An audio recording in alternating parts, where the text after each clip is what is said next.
नमस्कार दोस्तों, analyser app में आपका स्वागत है। अभिनंदन स्वीकार कीजिए। चलिए, आज हम सांप के जितने भी पर्यायवाची शब्द होते हैं सबको कंसेप्ट के माध्यम से, ट्रिक के माध्यम से याद कर लेते हैं ताकि सारे के सारे शब्द आपके मुट्ठी में हो जाए। ठीक है ना? चलिए समझते हैं। सांप सांप का पर्यायवाची शब्द बहुत सारे होते हैं, सबको कैसे समझेंगे? तो देखिए, सांप का पर्यायवाची एक होता है सर्प, जिसमें रेप लगा रहता है, सवाल सर्प। ठीक ना? यही इसका क्या है? तत्सम रूप है। तत्सम सांप का सर्प तत्सम रूप है। राइट। नाग, इसको नाग कहा जाता है, इसको तो याद करने की जरूरत नहीं पड़ेगा। सर्प, नाग। भुजंग, भुजंग दोस्तों सांप का क्या है? पर्यायवाची शब्द है। क्षमा शोभती उस भुजंग को जिसका विष गरल नहीं। एक साहित्य में भुजंग शब्द आता है, तो भुजंग सांप को कहा जाता है जिसका विष गरल के समान है। गरल मतलब क्या? जहर, समान है ना, विष। तो भुजंग विषधर, जो विष को धारण करता है, विष को धारण करता है, इसलिए इसको विषधर भी कहा जाता है।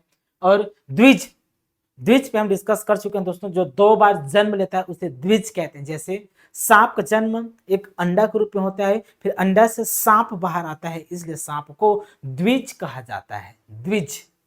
ठीक। अपद, अपद, पद मतलब क्या होता है? पद मतलब होता है पैर।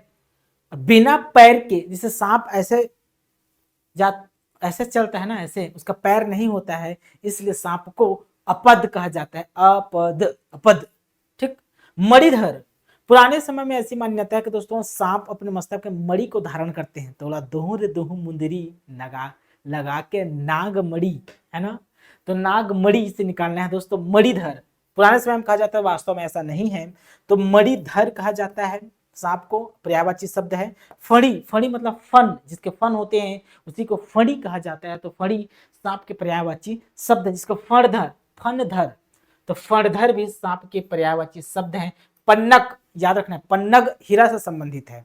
हीरा, हीरा पन्ना, है ना? तो हीरा पन्ना, और पन्ना जो है मणि है दोस्तों, मतलब हीरा जो है मणि है। सांप में मणि होता है, इसलिए इसको पन्नग भी कहा जाता है। तो पन्नग, पन्नग याद रखना है, पन्नग सांप के पर्यायवाची शब्द है। अहि, सांप जानते ही हैं इसको, अहि मतलब सांप, अहिराज। ठीक ना?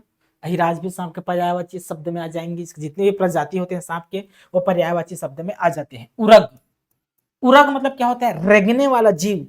रेंगने वाले जीव होते हैं ना, उसे उरग कहते हैं। तो बहुत सारे जीव होते हैं जो रेंगने वाले हैं, तो नहीं ऐसे जीव जिसके पैर नहीं होना चाहिए। जो उरग शब्द है ये सांप के लिए रूढ़ हो गया है।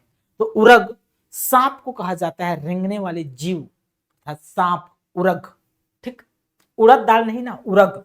काकोदर, काकोदर, काको में काक सबसे काकोदर बना है। काक, काक के 2 अर्थ होते हैं, एक होता है काला और दूसरा होता है कौवा, लेकिन यहां पर अर्थ लेना है काला से।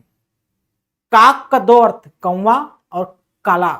तो काक उदर, जिसका उदर काला होता है, जैसे सांप, अधिकतर सांप देखेंगे तो काले रंग के ही दिखते हैं। कई सांप है जो सफेद सफेद है, लेकिन अधिकतर सांप काले रंग का होता है। तो उसका जो पेट होता है, उदर होता है, वो काले रंग का, इसलिए सांप को काकोदर कहा जाता है। ठीक ना?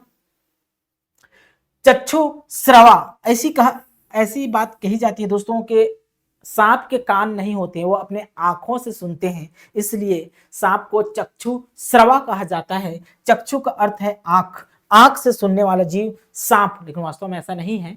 चक्षु श्रवा कहा जाता है किसे? सांप को। ठीक। द्विजीवा, जैसे सांप का जीव देखेंगे तो ऐसे जीव 2 निकला रहता है, ऐसे जीव, ऐसे ऐसा फन, ऐसे। ठीक ना? इसी को कहा जाता है दोस्तों द्विजीव, द्विजीव या जीवाग, जीवाग मतलब जीव ऐसे निकला था ना, जीवाग। तो जीवाग, द्विजीव किसे कहा जाता है? तो सांप कहा जाता है। एक शब्द होता है पवनासन, पवनासन भी सांप के पर्यायवाची शब्द है। पवनासन, जैसे एक शब्द सुने होंगे आप, अनसन, अन प्लस सन, जैसे अन प्लस सन, अन प्लस असन, अनसन होता है, अन प्लस असन, अनसन। असन का अर्थ होता है भोजन, बिना भोजन के बैठना, अनशन। ठीक ना? उसी प्रकार पवनासन, जिसका भोजन पवन है, जिसका भोजन पवन है। तो सांप, सांप दोस्तों बहुत दिनों तक जीवित रह सकता है केवल हवा के सहारे, इसलिए सांप को पवनासन भी कहा जाता है। पवन उसकी क्या है? भोजन होती है, पवनासन।